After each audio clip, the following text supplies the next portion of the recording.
तोहे मोहे नाते अनेक मानिए जो भावे। संबंध एक ऐसी वस्तु है और ठाकुर जी के साथ आप कितने भी संबंध बना सकते हो। बस भाव ऐसा रखिए कि जब एक को मित्र के रूप में देखा तो वो स्वरूप मित्रवती रहे। जैसे श्री राधा रमन लाल जी को आप अपना सखा मानते हो तो फिर वो सखा ही है, पर राधा वल्लभ जी का दर्शन करने गए तो उनके प्रति गुरु की भावना आ गई तो वो गुरु हैं। ऐसे ही बिहारी जी का दर्शन करने गए, उनके प्रति प्रियतम की भावना आ गई तो वो प्रियतम है। तो राधा रमन जी हैं सब कृष्ण ही, पर सबके साथ आपके संबंध है। राधा रमन जी सखा हैं, राधा वल्लभ जी गुरु हैं, बिहारी जी आपके प्रियतम हैं।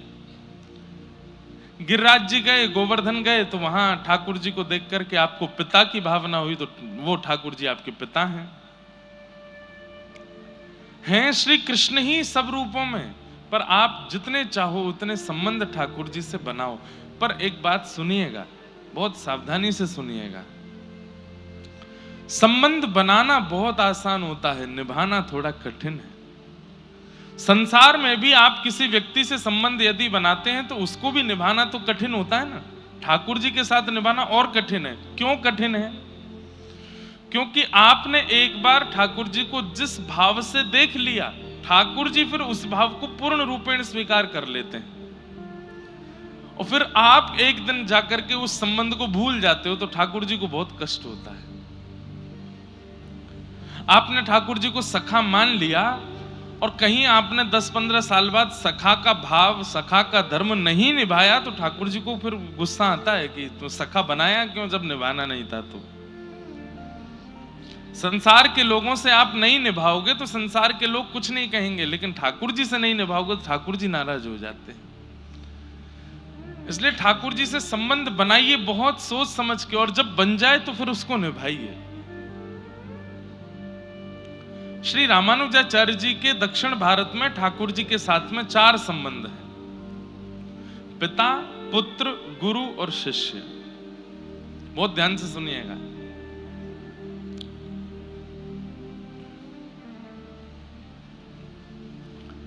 श्रीरंगम तमिलनाडु में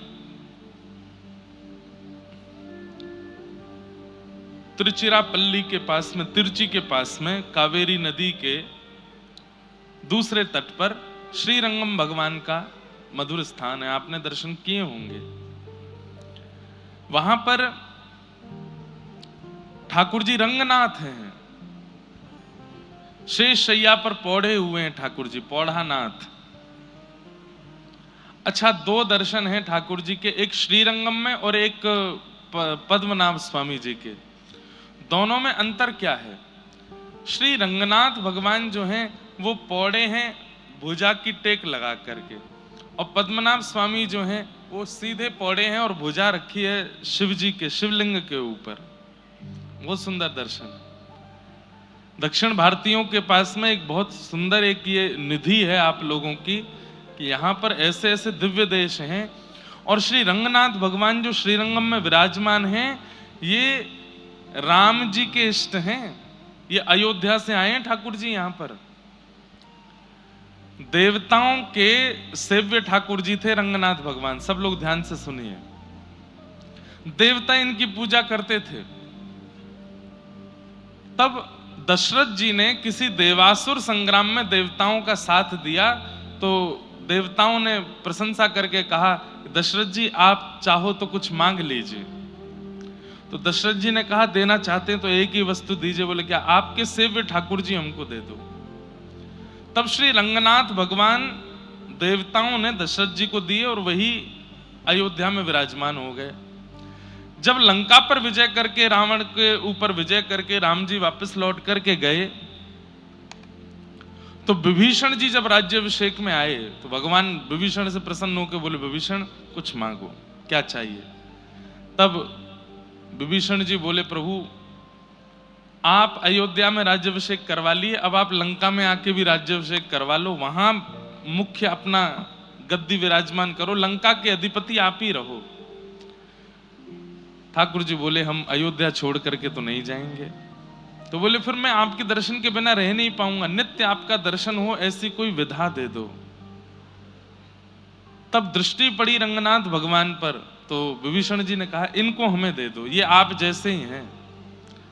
ठाकुर जी बोले ये हमारे सेव्य ठाकुर जी हैं, घर के ठाकुर जी हैं। बोले नहीं नाथ अब यही दे दो। तब भगवान ने कहा ठीक है इनको ले जाओ।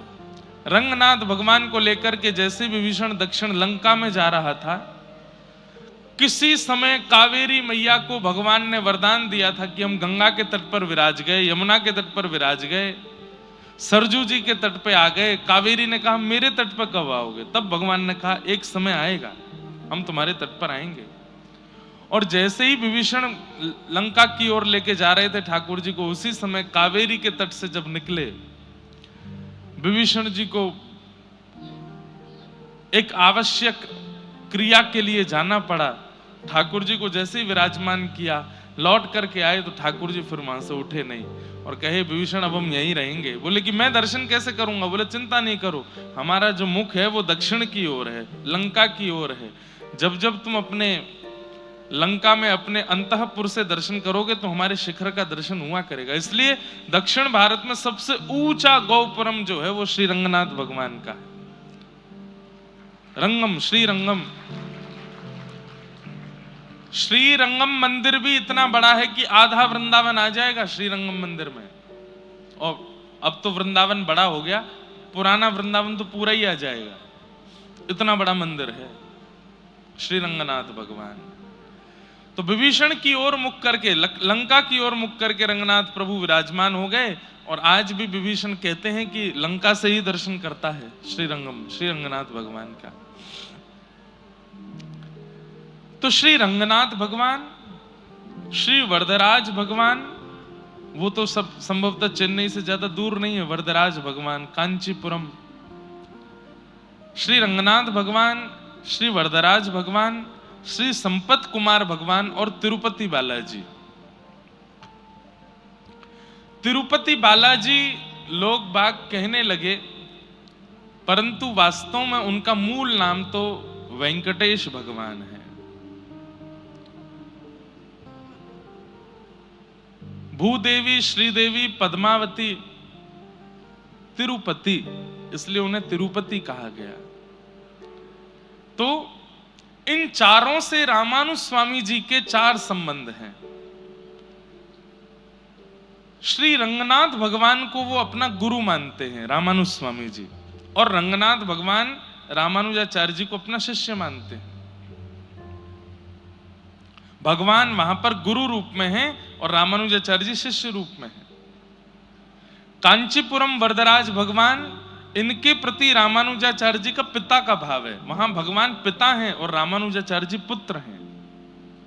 एक ही ठाकुर जी हैं लेकिन अलग अलग विधा में हैं।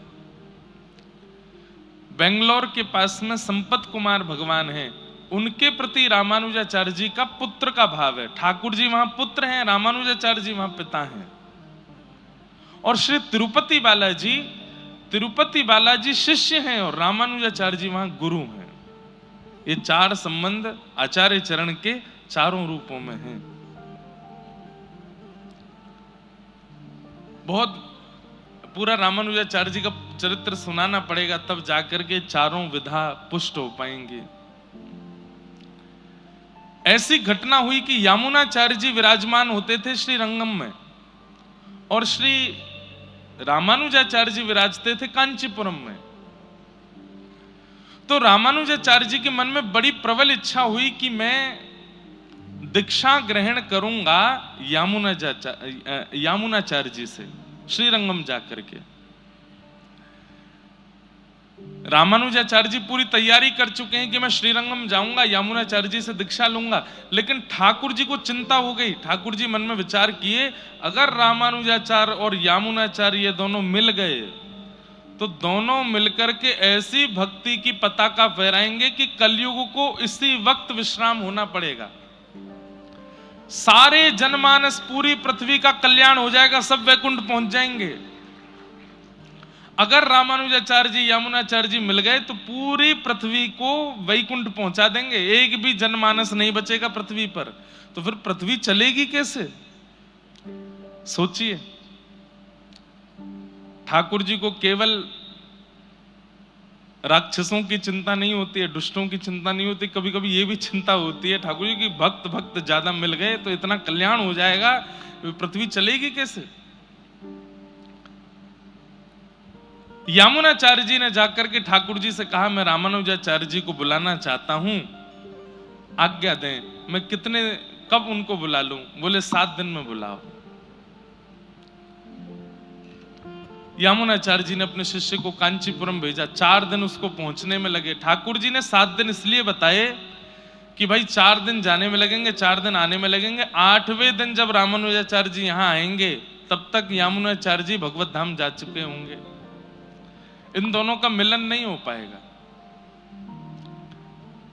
यामुनाचार्य जी ने अपने किसी शिष्य को भेजा, जाओ रामानुजाचार्य जी को लेके आओ कांचीपुरम से। तो पहुंचने में तो 4 दिन लगे, लेकिन रामानुजाचार्य जी इतने उत्सुक थे यामुनाचार्य जी से मिलने के लिए कि लौट के आने में उन्होंने 3 ही दिन लगाए, 4 दिन नहीं लगाए।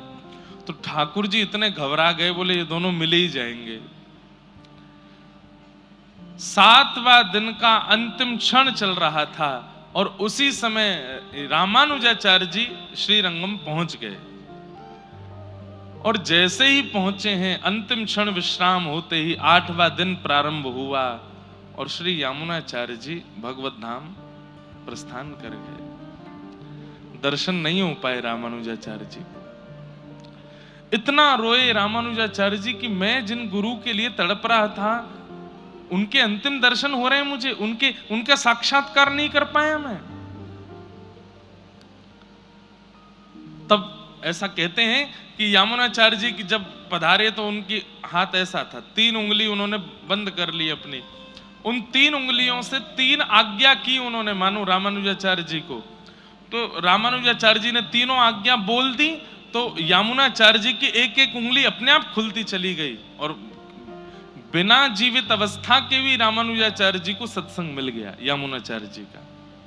लेकिन रंगनाथ भगवान से इतने नाराज हो गए रामानुजाचार्य जी, बोले आपने मेरे गुरु को मुझसे छीन लिया, आपने मेरे गुरु को मुझे दर्शन नहीं करने दिया, अब मैं वचन देता हूं कि मैं श्रीरंगम कभी नहीं आऊंगा।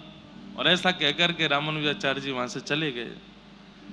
अभी तो प्रसंग में थोड़ा सुना रहा हूं, कभी अवसर मिले तो आप YouTube पर जयपुर की भक्तमाल कथा सुनना इस वर्ष की। उसमें रामानुजाचार्य जी, श्रीमद वल्लभाचार्य जी और श्री चैतन्य महाप्रभु, इन तीनों का चरित्र सुनाया, यथामति जैसी गुरुदेव की आज्ञा। उसमें बहुत विस्तृत प्रसंग है इसका। रामानुजाचार्य जी चले गए। वर्षों बाद ठाकुर जी को इतनी याद आई रामानुजाचार्य जी की, उन्होंने शिष्यों से कहा रामानुजाचार्य जी को लेके आओ। तो बोले वो तो नहीं आएंगे, वो तो वरदराज भगवान की सेवा में हैं और वो वचन दे के गए कि मैं श्रीरंगम नहीं आऊंगा। तब रंगनाथ भगवान, अब देखो एक ही भगवान है, वही नारायण श्रीरंगम में, वही नारायण कांचीपुरम में, वही नारायण तिरुपति में, वही नारायण संपत कुमार है, लेकिन अलग अलग जगह पर बैठे हैं तो अलग अलग लीला कर रहे हैं। तो श्री रंगनाथ भगवान शिष्यों से कहते हैं कि तुम कांचीपुरम जाओ और कांचीपुरम में जो मेरा स्वरूप विराजमान है उसको संगीत बहुत प्रिय है।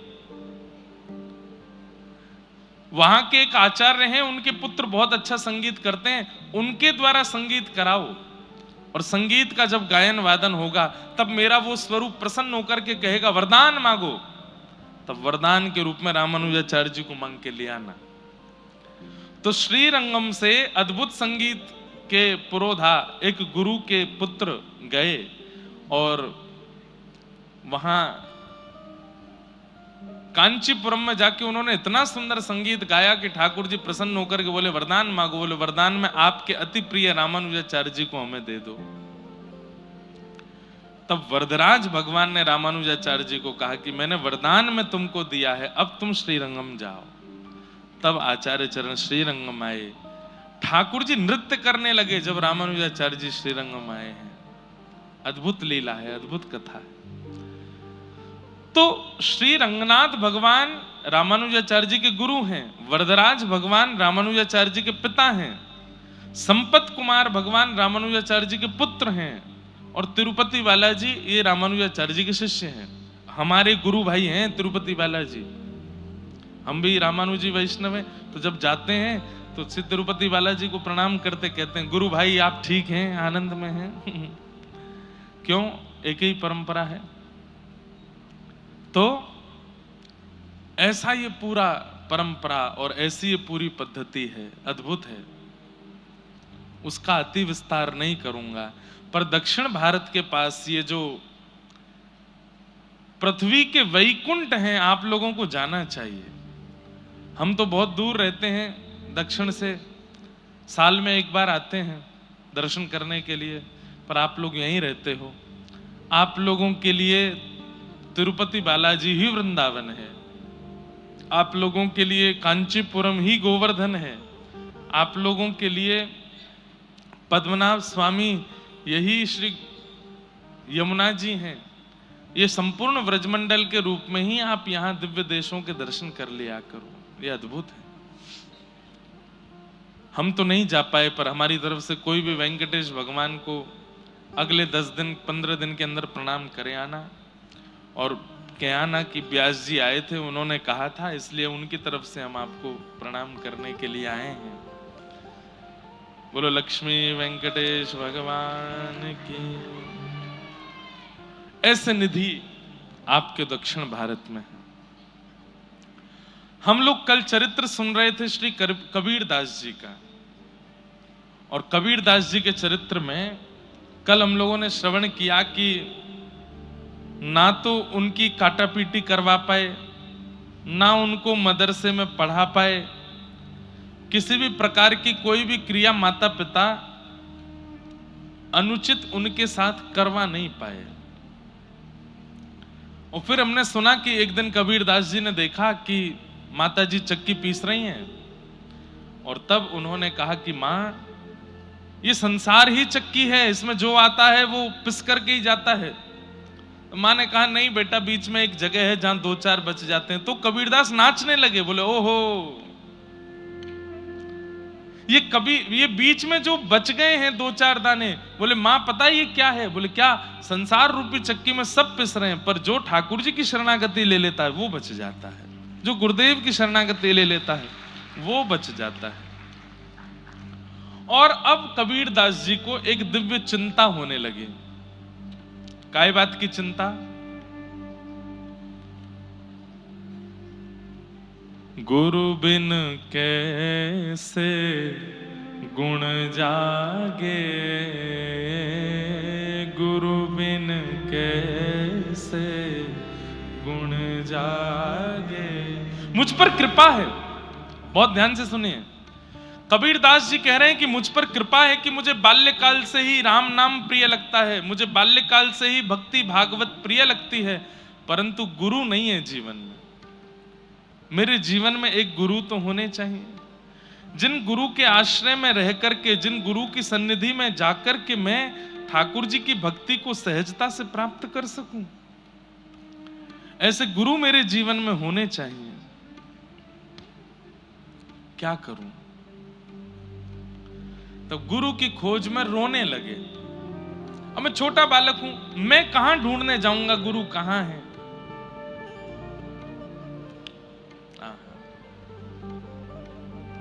बंधुओं, पहली बार जीवन में ऐसा हुआ है, ध्यान से सुनिए। हमेशा सुना गया कि गुरु की सन्निधि में गए हैं तब गुरु ने गोविंद के दर्शन कराए हैं, पर कबीर दास जी के साथ अद्भुत लीला हुई कि गोविंद ने आकर के गुरु का परिचय दिलाया है। गोविंद ने आकर के बताया कि तुम्हारे गुरु कौन है। कैसे? कबीर दास जी रोने लगे गुरु की याद में, और इतना रोने लगे, इतना रोने लगे। क्यों रो रहे हैं? आज मां ने डांटा कबीर को। क्यों? अरे बड़ी बड़ी ज्ञान की बातें करता है। जब हम पैदा हुए जग हंसे हम रोए, ऐसी करनी कर चलो हम हंसे जग रोए, बड़ी बड़ी बातें करता था, अब रो रहा है बेटा बेटा। क्यों रोता है? तब कबीर दास जी बोले इसलिए रो रहा हूं क्योंकि रोने से जिद पूरी होती है। मैं ठाकुर जी को अपने माता पिता मान करके उनसे रो रहा हूं संसार का बालक किसी वस्तु के लिए रोता है, खिलौने के लिए रोता है, मैं गुरु के लिए ठाकुर जी से रो रहा हूं कि मुझे गुरु बताओ, मेरे गुरु कौन है। इतना रोए कबीर दास कि आधी रात में आकाशवाणी करके ठाकुर जी को बोलना पड़ा। आकाशवाणी हुई आकाश से, अति ही गंभीर मति सरस कबीर हियो, लियो भक्ति भाव जाति पाति सब टारिये। छोटी सी अवस्था में अति गंभीर हैं कबीर दास। भाई नभवानी देह तिलक रमानी करो, करो गुरु रामानंद गरे माल धारिये। देखे नहीं मुख मेरो मानी के मले छमो को, जात नान गंगा कहीं मगतन डारिये। रजनी के शेष में आवेश सो चलत आप, परे पग राम कहे मंत्र सो विचारिये। ऐसी गुरु दीक्षा किसी की नहीं हुई होगी जैसी कबीरदास जी की हुई। ध्यान से सुनो, आकाशवाणी हुई, किसी को सुनाई नहीं दी, केवल कबीरदास जी को सुनाई दे रही है। बंधु, आकाशवाणी आज भी होती है। कभी कभी जब आप परम धार्मिक हो जाते हैं, परम सात्विक हो जाते हैं, परम निर्वैर निर्गुण हो जाते हैं, तो एकांत में जब आप बैठते हैं तब आपके मन में ऐसे विचार उत्पन्न होते हैं जो आपने कभी सुने नहीं, कभी कहे नहीं, कभी बोले नहीं। वो आकाशवाणी है, ठाकुर जी आज्ञा देते हैं। ठाकुर जी ही आपको आकर के कहते हैं कि तुम ऐसा करो। आपके मन में घर बनाने की इच्छा हुई, ये आकाशवाणी नहीं है। आपके मन में ब्याह करने की इच्छा हुई, ये आकाशवाणी नहीं है। आपके मन में कुछ धन कमाने की इच्छा हुई, ये आकाशवाणी नहीं है। पर इन सब संसार के विचार व्यवहार के बीच में आपके चित्त में कोई परम धर्म करने की इच्छा हो जाए, ऐसा करना चाहिए, ये आकाशवाणी है। खूब धन हो गया, घर बना लिया, गाड़ी खरीद ली, प्रॉपर्टियां खरीद ली, दुकानें बना ली, ऑफिसेस बना लिए, लेकिन धन अभी भी बहुत है। तो मन में बात आई, चलो कहीं एक आश्रम बनाते हैं जहां संत सेवा हो सके। अपना नाम नहीं देंगे उसमें, अपने प्रचार के लिए धर्म का कार्य कर रहे हो, वो भी आकाशवाणी नहीं है। मेरा नाम ना आवे लेकिन मेरी सेवा से कुछ परोपकार हो जाए, यह आकाशवाणी। मन में आधी रात बैठे थे और इच्छा प्रकट हो गई कि चलो तिरुपति बालाजी, मन तड़प रहा है दर्शन करने के लिए, यह आकाशवाणी है। ठाकुर जी तड़प रहे हैं आपको देखने के लिए। मन में इच्छा हो गई। हर बार तो गाड़ी से गए हैं ऊपर तिरुमला, अब की बार पैदल जाएंगे। और पैदल चल करके उत्साह में हंसते खेलते नाचते गाते हुए, यह आकाशवाणी है।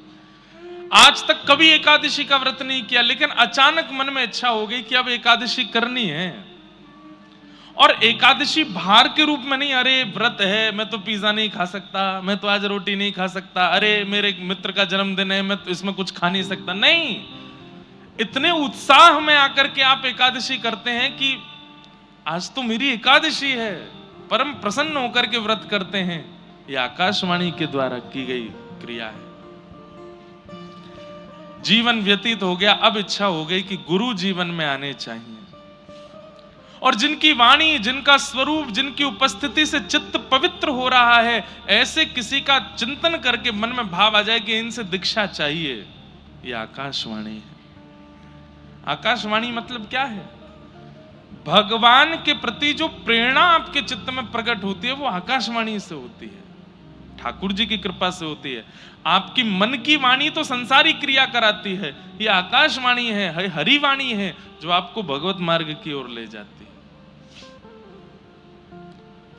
हम चेन्नई में रहते हैं, व्रज बहुत दूर है यहां से, बार बार नहीं जा सकते, तो क्या करें, अपने घर को ही व्रजमंडल बना लेते हैं, अपने घर को ही अष्ट सखियों की महल, अपने घर को ही श्री ठाकुर जी का निकुंज बना लेते हैं। प्रवेश करने से अंत तक ऐसा लगे कि व्रज का ही कोई गांव है, ऐसी भावना से घर का निर्माण कर दिया। यह आकाशवाणी। तो आकाशवाणी आज भी होती है। भगवत कार्यों के प्रति जो आपके चित्त में प्रेरणा जागृत होती है, वो आकाशवाणी से ही होती है।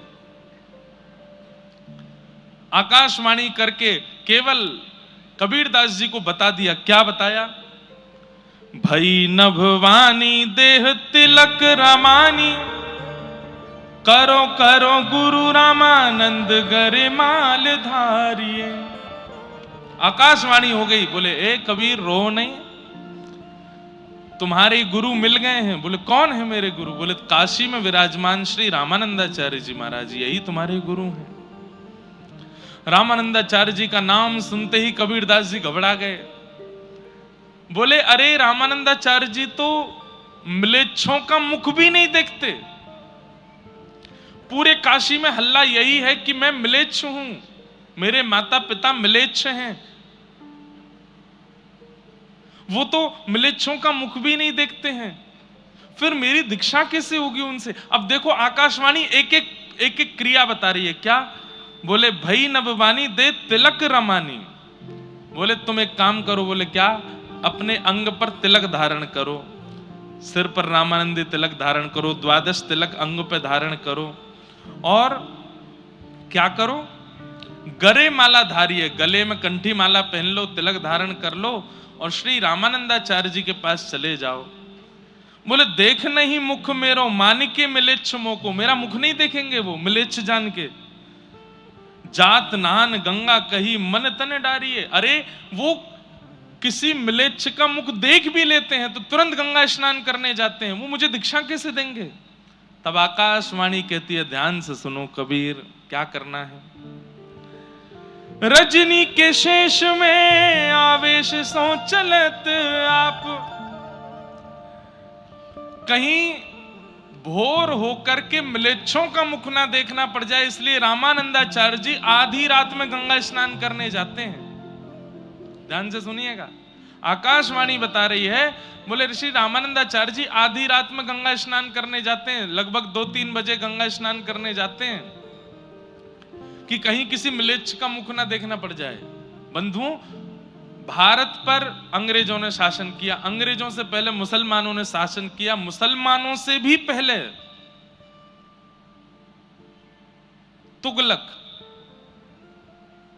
तुगलकों ने शासन किया भारत के ऊपर। आज हम लोगों की जो स्थिति इतनी, चाहे इकोनॉमी के रूप में हो, चाहे हमारे व्यवहार के रूप में हो, चाहे आज अब तो भारत ग्रोइंग कंट्री बनता जा रहा है दिन ब दिन, पर हमारी इतनी बुरी स्थिति की किसने? शासन इतना किया है भारत के ऊपर, ऐसे ऐसे आक्रांताओं ने। श्री रामानंदाचार्य जी के चरित्र में आता है कि अगर रामानंदाचार्य जी पृथ्वी पर नहीं आते तो भारत की दशा आज जो है इससे भी ज्यादा बुरी हो गई होती। क्यों? म्लेच्छों को, तुगलकों को जितना इन्होंने परिवर्तित किया, जितना इन्होंने ज्ञान दिया, जितना इन्होंने भगाया भारत से, उतना कोई आचार्य नहीं भगा पाए। इसलिए रामानंदाचार्य जी बड़े पूजनीय हैं। सब आचार्य पूजनीय, साक्षात राम जी ही रामानंदाचार्य जी के रूप में आए। तो बोले कि वो सुबह स्नान नहीं करते हैं गंगा जी में, रात में स्नान करने जाते हैं, कहीं म्लेच्छों का मुख ना देखना पड़ जाए। इसलिए तुम क्या करो? बोले क्या करूं? बोले जहां रामानंदाचार्य जी रहते हैं वहां से गंगा जी के नीचे उतरने वाली घाट की जो सीढ़ियां हैं वहीं पे सो जाओ, और उल्टे सो जाना, लेट जाना। जैसे ही वो नीचे उतरेंगे उनका चरण तुम्हारे अंग पर पड़ेगा, और उनके मुख से जो शब्द निकलेगा उसी को गुरु मंत्र मान लेना, हो जाएगी तुम्हारी दीक्षा। रजनी के शेष में आवेश सो चलत आप, पैर पग राम कही मंत्र सो विचारी है। देरी मत करो, जल्दी करो। आधी रात का समय, तुरंत श्री कबीरदास जी ने स्नान किया, 12 तिलक अपने अंग पर धारण किए, गले में कंठी माला पहन ली, जो गुरु प्रदान करते हैं वो अपने आप धारण कर लिया। पहुंच गए पंचगंगा घाट, जहां श्री रामानंदाचार्य जी निवास करते थे, और जहां से घाट के लिए नीचे सीढ़ियां जाती हैं वहीं जाकर के लेट गए। सीधे नहीं लेटे, पट्ट लेटे, उल्टे लेटे। क्यों? मेरा मुख देखेंगे तो कहीं म्लेच्छ जान करके अपशब्द ना बोल दें, इसलिए मुख नहीं दिखाऊंगा। लेट गए। रामानंदाचार्य जी निकले और बड़ी तीव्रता से जाते थे कि कहीं मैं स्नान करके लौटाऊं, इस बीच में कोई म्लेच्छ ना आ जाए। और जैसे ही रामानंदाचार्य जी सीढ़ियों से उतरने लगे, इतने में ही चरण पड़ा, और कबीर दास जी के ऊपर जैसे ही चरण पड़ा, रामानंदाचार्य जी को लगा पता नहीं कौन आ गया नीचे। जोर से उछल करके चिल्लाने लगे, राम राम राम राम राम राम राम राम। तुरंत कबीर दास जी ने प्रणाम किया और सुन करके मधुर वाणी अपने गुरुदेव को चुपके से देख करके वहां से भागे, नाचने लगे, नृत्य करने लगे, नेत्रों से अविरल अश्रुधार बहाने लगे। बंधुओं, श्री कबीर दास जी अब तो तिलक धारण कर लिए, गले में कंठी माला पहन लिए, अब तो प्रेम से राम नाम और ऊंचे स्वर में गाते थे, खूब भाव से भजन करते थे। एक बार एक राजा, ये मुगल शासन के तुगलक राजा आदि, तुर्की के राजा आदि, ये सब लोग भारत में आते थे क्योंकि यहां बड़े बड़े सिद्ध संत रहते थे, और वो सिद्ध संत अपने भजन के प्रताप से करते तो वो भजन का प्रताप ही थे, लेकिन वो इन लोगों को चमत्कार लगता था। मरे हुए को जीवित कर देना, बिना धन के, बिना किसी के बड़े बड़े महल खड़े कर देना, ऐसे ऐसे सब क्रिया। सिद्धों की भूमि थी भारत, आज भी है, आज भी बड़े बड़े सिद्ध रहते हैं भारत में। तो ये सब लोग चमत्कार देखने के लिए आते थे भारत में। कबीर दास जी धीरे धीरे थोड़े बड़े हो गए, इनके ब्याह आदि भी हो गए। इनके एक पुत्री थी और एक पुत्र था। वे दोनों भी इनके वास्तविक पुत्र पुत्री नहीं थे। उनके विषय में भी कथा आती है कि एक बार एक राजा यहां पर चमत्कार देखने के लिए आया, तो राजा ऐसे नहीं कहते कि चमत्कार दिखाओ, कोई परिस्थिति बिगड़ी दिखती तो वहां ले जाके सिद्धों से बोलते कि इसको सही करके दिखाओ, नहीं तो हम तुमको मार देंगे। तो एक बालक, उसकी गंगा जी स्नान करते समय मृत्यु हो गई, और जैसे ही उसकी मृत्यु हुई तो मृत्यु के बाद में खूब वैद्यों ने भी प्रयास किए, बड़े बड़े लोगों ने आकर के उसको जीवित करने का प्रयास किया, कोई जीवित नहीं कर पाया। कबीर दास जी बड़े सिद्ध थे, नाम था इनका, तो राजा ने इनसे भी कहा कि बताओ, इसको जीवित करके दिखाओ, नहीं तो हम तुम्हारे प्राण हरण कर लेंगे। तो कबीर दास जी महाराज गए और जाकर के उस शव, फूल गया था पानी में उस बालक का शव, कबीर दास जी सामने खड़े होकर के बोले, राम नाम के प्रभाव से तुम जीवित हो जाओ। नहीं हुआ जीवित। काशी में भजनानंदियों के प्रभाव से तुम जीवित हो जाओ। नहीं हुआ जीवित। दो चार बातें और कहीं, उनसे जीवित हो जाओ। नहीं हुआ जीवित। अंत में कबीर दास जी बोल गए, मुझ कबीर के भजन के प्रभाव से जीवित हो जाओ। जैसे ही कहा तुरंत वो बालक जीवित हो गया, उठ करके बैठ गया। और देख करके महाराज सब लोग आश्चर्यचकित हो गए। कबीर दास जी भी बोले, वाह ठाकुर, क्या तुम्हारी लीला। मैंने कहा तुम्हारे नाम से जीवित हो जाओ, तो नहीं हुआ, मेरे नाम से जीवित कर दिया उसको। मानो ठाकुर जी परीक्षा ले रहे हैं, देखें कबीर दास को अपने ऊपर अभिमान होता है कि नहीं। पर नहीं, कबीर दास जी को अभिमान नहीं है।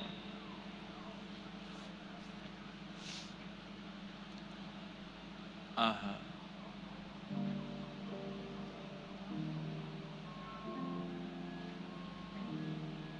ऐसे ही उसको अपना पुत्र माना। एक राजा की पुत्री मारी गई, मर गई, उसको भी इन्होंने अपनी कानी से जीवित कर दिया, तो फिर वही इनकी पुत्री हुई। ऐसे इनके दो, एक पुत्र एक पुत्री हुई।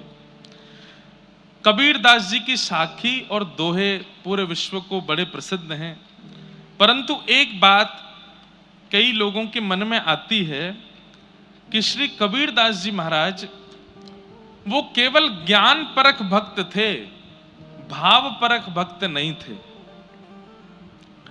मतलब जैसा मैंने कल बताया कि भक्तिमती मीराबाई, गोस्वामी तुलसीदास जी महाराज, सूरदास जी महाराज, कुंभन दास जी महाराज, ये सब ठाकुर जी के प्रेम स्वरूप के भक्त हैं। इन्होंने ठाकुर जी के यश को खूब गाया। कबीर दास जी ने ठाकुर जी का यश नहीं गाया, ठाकुर जी का नाम जपो, यही यश गाया। और कबीर दास जी की भक्ति में एक विशेष बात और है, बाकी के सब भक्त दूसरों को समझाते हैं, कबीरदास जी किसी को नहीं समझाते, खुद को समझाते हैं, अपने मन को ही समझाते रहते हैं। रे मन राम भजो, अपने ही मन को समझाया कबीरदास जी ने, दूसरों को नहीं समझाया। कबीरदास जी के इस भाव से पता चलता है कि कबीरदास कह रहे हैं कि भाई दूसरों को ज्ञान बाद में दीजिएगा, पहले खुद को समझाइए, पहले खुद को सुधारिए। तुम सुधर जाओगे, पूरा विश्व सुधरने लगेगा, खुद को संभालो। तो कबीरदास जी के विषय में एक बात सबके मन में आती है कि वे ज्ञान परक भक्त थे, भाव परक नहीं। वो भक्ति नहीं करते थे। ठाकुर जी की प्रेम लक्षणा भक्ति में उनकी ज्यादा रुचि नहीं थी। ऐसी भावना लोगों के चित्त में उनके दोहे, शाकी, पद आदियों को पढ़ करके समझ आती है। पर ऐसा ही एक अपराध हो गया हमारे व्रज के रसिक महात्मा से। हमारे व्रजमंडल में सप्त निधियों में जो पांचवी निधि है, पांचवी निधि कौन से हैं? गोविंद देव, मदन मोहन, गोपीनाथ, राधा रमण और फिर जुगल किशोर। जुगल किशोर जी को किसने प्रकट किया? जुगल किशोर को लाड़ लड़ायो, नवल कुंज ही माही, कुंज निकुंजन कीरज धारे, हरि व्यास युगल यश गाय, वृंदावन प्यारो वृंदावन। जुगल किशोर जी को किसने प्रकट किया? हरिराम व्यास। उनका एक बड़ा प्रसिद्ध पद सब पूरी दुनिया गाती है, किशोरी तेरे चरणन की रज पाऊं, जारज को ब्रह्मादिक तरसत, सूरज शीश चढ़ाऊं, किशोरी तोरे चरणन की रज पाऊं। हरिराम व्यास जी का ये पद है। इनका एक पद हम भी अपनी कथा में गाते हैं। वृंदावन सांचो धन भैया, आतुर वन में व्यास पुकारे, है को रसिक सुनैया, वृंदावन सांचो धन भैया। वृंदावन के अनन्य रसिकों में इनका नाम आता है। हितवंश महाप्रभु जी ने इनको आशीष देकर के, दीक्षा देकर के आज्ञा दी है कि नित्य प्रिया प्रियतम तुम्हारी गोद में किलोल करेंगे। ऐसे श्री हरिराम व्यास जी। और बाकी सबके लिए तो अकेले ठाकुर जी प्रकट हुए, हरिदास जी के लिए बिहारी जी प्रकट हुए, भले ही वो युगल ही एक होकर के आए हैं। राधा वल्लभ जी हितवंश महाप्रभु के लिए प्रकट हुए, राधा रमण जी गोपाल भट्ट गोस्वामी के लिए प्रकट हुए, गोविंद देव जी रूप गोस्वामी, मदन मोहन जी सनातन गोस्वामी, मधु पंडित के लिए गोपीनाथ हुए। लेकिन हरिराम व्यास जी के लिए तो जुगल प्रकट हुए, राधा सहित ठाकुर जी प्रकट हुए, इसलिए जुगल किशोर नाम। इतने बड़े रसिक। उनके प्रसंग में आता है, एक बार ठाकुर जी की पाग बांध रहे थे, ठाकुर जी का श्रृंगार कर रहे थे, तो पाग बांधते बांधते ठाकुर जी कभी कभी खेलते हैं अपने श्रृंगारियाओं के साथ। जो ठाकुर जी की सेवा करते हैं उनके संग ठाकुर जी खूब खेलते हैं। कभी अपने मुकुट उतार के फेंक देंगे, कान के कुंडल उतार के फेंक देंगे, बिल्कुल नाप के पैमाने का वस्त्र सिलवाया होगा लेकिन छोटा पड़ जाएगा, कभी बड़ा पड़ जाएगा। कई लोग शालिग्राम जी की सेवा करते हैं तो जब स्नान कराते हैं तो उछल के नीचे लुढ़क जाएंगे। लड्डू गोपाल जी स्नान करते करते 3-4 बार लुढ़क जाएंगे। खूब खेलते हैं ठाकुर जी। तो हरिराम व्यास जी के संग ठाकुर जी खेल रहे थे। कैसे? वो पाग बांधे और जैसे ही पाग बांध करके पाग के ऊपर सिरपेच लगाने के लिए नीचे सिरपेच उठावे, इतने में क्या देखें कि पाग ढीली हो गई, पूरी मुंह पे आ गई, नीचे गिर गई। 1 बार 2 बार 3 बार 4 बार 6-7 बार जब पाग बांध दी और बार बार खुलने लगी तो हरिराम व्यास जी बोले ये पाग पहननी नहीं है, शायद इनको दूसरी लाता हूं। दूसरी पहनाई तो वो भी उतार दी। तीसरी पाग लाए और जब तीसरी पाग बांधी तो किसी ने बाहर से आवाज लगाई, बोले जल्दी दर्शन खोलो, इतने सारे दर्शनार्थी खड़े हैं।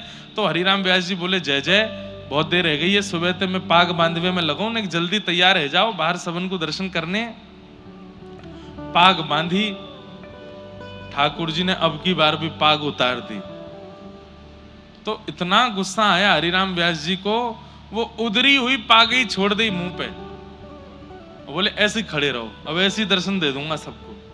अरे सुबह से इतने लाड प्यार में आ गए हो, इतने ज्यादा जो है बिगड़ते जा रहे हो, इतने भाव से हम सेवा करते हैं और आपको बिल्कुल चैन नहीं पड़ता है, एक पाग नहीं बंधवा रहे हो, खड़े रहो ऐसे ही, नहीं बांधनी अब पाग, और ऐसे ही दर्शन करा दूंगा सबको। अपने पुत्र को बोल गए, भोग आदि पधरा करके दर्शन खोल देना, मैं जा रहा हूं। बोले पिताजी गुस्सा क्यों? बोले ये ऐसे ही काम है यहाँ के, छलिया के पूरे दिन यहाँ की सेवा करते रहे, एक पाग ना बंधवा रो, गुस्सा करें। बाहर जाकर के हरिराम व्यास जी चुपचाप बैठ गए। थोड़ी देर बाद भोग प्रसाद होने के बाद जैसे ही पर्दा खुले, आहा, लोग बाग जय जयकार करने लगे, मनोहर झांकी, मधुर झांकी, आहा, आज ठाकुर जी कितने सुंदर लग रहे हैं, आज ठाकुर जी कितने प्यारे लग रहे हैं। तो हरिराम व्यास जी बोले ये लोग मुझ पे व्यंग कस रहे हैं, ये लोग जरूर मेरे ऊपर व्यंग कस रहे हैं, टेढ़ी मेढ़ी पाग है, पाग पूरी खुल गई है, तो मुझ पे व्यंग मार रहे हैं कि देखो आज कितने बढ़िया ठाकुर जी सजे। कोई दर्शनार्थी बाहर आया रोता रोता, बोले व्यास जी आज की झांकी तो नेत्रों से जा ही नहीं रही है। बोले सच बता? बोले और नहीं। बोले उधरी वही पाग में तुमको बड़ी बढ़िया लग रहे हैं ठाकुर जी। बोले उधरी वही पाग, आज ना तो मुख दिख रहा है, ना चरण दिख रहे हैं, ना हाथ दिख रहे हैं, आज तो दृष्टि पाग पे ही अटकी भैया, इतनी सुंदर पाग ठाकुर जी पहन के खड़े हैं। भीतर जाकर के जैसे हरिराम व्यास जी ने देखा तो क्या पाया, आज इतनी सुंदर पाग, और उस सुंदर पाग के ऊपर 10-15 मोर पंख ऐसे लटका करके ठाकुर जी ने इतनी सुंदर पाग। पुत्र को बुलाया, हरिराम व्यास जी बोले तूने बांधी पाग? बोले नहीं पिताजी, आप जैसी छोड़ गए थे वैसी थी, पता नहीं कैसे बांध ली। तुरंत हरिराम व्यास जी के नेत्र बंद हो गए, और नेत्र बंद होते ही मन में झांकी प्रकट हुई, क्या कि जैसे ही ये, अरे सुनो तो बात, चेन्नई वारेन की जय हो, बात तो सुनो पूरी। मन में झांकी प्रकट हुई कि पाग बंधी कैसे, तो नेत्र बंद करके जब देखा तो क्या पाया कि मैं तो उधरी भाई पाग छोड़ के बाहर चलोगे और गुस्सा में। तब प्रिया जी, तब किशोरी जी आई, और किशोरी जी ने आकर के देखी, हैं ऐसे बुरे बावड़े से बन के खड़े हो ठाकुर जी, ये पाग क्यों नहीं बांधी? बोले आज मोए आपके हाथन से बदवावे को मनो, या हमारे हरिराम व्यास को परेशान कर रहे हो, अब आप आए गई हो, अब आप ही बांधो। तो आज की पाग किशोरी जी ने बांधी है ठाकुर जी को, इसलिए इतनी सुंदर लग रही है। देख करके हरिराम व्यास जी झूमने लगे, नृत्य करने लगे। आहा, ऐसी हमारी किशोरी जी, ऐसी हमारी प्रिया जी। तो बंधुओं, कभी कभी ठाकुर जी बहुत परेशान करें श्रृंगार करावे में, तो श्रृंगार उनके अंग पर पधरा दो और किशोरी जी को ध्यान करो, हे लाडली जी ये आपसे ही श्रृंगार करावेंगे, आप ही आके श्रृंगार करो। और ऐसी भावना करके 10 मिनट बाद हाथ में इत्र लगा के, हे किशोरी जी आप ही हस्त कमल में आके विराजमान है जाओ। आप जैसे ही श्रृंगार करोगे ठाकुर जी देखना एक वस्तु भी नीचे नहीं गिरेंगे, तुरंत उस श्रृंगार को स्वीकार कर लेंगे, तुरंत स्वीकार। क्यों? अब आपने श्रृंगार नहीं किया, अब आपने किशोरी जी के भाव से श्रृंगार किया। तो कभी कभी ठाकुर जी श्रृंगार अगर धारण ना करें, किशोरी जी का स्मरण करके श्रृंगार धारण कराओ। कभी कभी किशोरी जी के भाव से भी श्रृंगार धारण नहीं करेंगे तो यशोदा जी के भाव से श्रृंगार करो, हे यशोदा मैया आप ही हस्त कमल में आ जाओ, आप ही श्रृंगार करो। फिर श्रृंगार करोगे ठाकुर जी, रोज नहीं। जब बहुत ही परेशान करें ठाकुर जी, तब किशोरी जी या यशोदा जी के भाव से ठाकुर जी का श्रृंगार करो। रोज तो वो आपसे तैयार होना चाहते हैं, पर कभी कभी नहीं हूं मैं, तो किशोरी जी का स्मरण करो, तब यशोदा जी का स्मरण करो, ठाकुर जी को तैयार करो।